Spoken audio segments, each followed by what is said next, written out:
नमस्कार बालमित्रांनो, कसे आहात? आज किती दिवस झाले शाळा सुरू होऊन? 1 महिना झाला. आपली 15 तारखेला शाळा सुरू झाली होती आणि 15 जुलैला आपल्याला 1 महिना होणार आहे का होऊन गेलाय? आज तारीख किती? बरोबर 1 महिना झालेला आहे.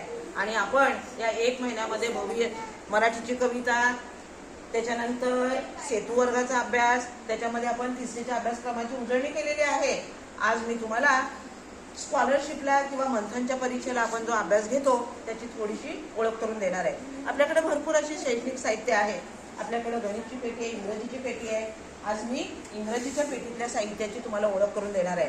बघा, या ठिकाणी एक अक्षर दिलेलं आहे. हे डी अक्षर आहे. डी. आणि इथं पिक्चर कोणते आहेत? हे पिक्चर आहे डॉगचं, हे पिक्चर आहे डोअरचं आणि हे पिक्चर जिराफचं. ह्याच्यातून तुम्हाला काय ओळखता आलं? म्हणजे काय आहे? जिराफ हे काय आहे? वेगळा अक्षराचा असलेला शब्द आहे. D for dog, D for door, D for giraffe होत नाही, म्हणून हा ऑड शब्द आहे. कळलं? वेगळा शब्द ओळखा, असा अभ्यास आहे याचा.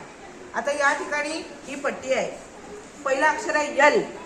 हा चित्र आहे. L for lemon, L for ice cream वेगळा आहे, एल फॉर लायन. मग वेगळा शब्द चित्र कोणतं आहे?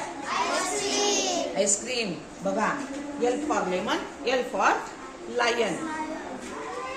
बघा, हे तिसरं कार्ड आहे. याच्यामध्ये सी. पिक्चर पहिले कसला आहे? त्याचं नाव काय? क्रोकोडाईल.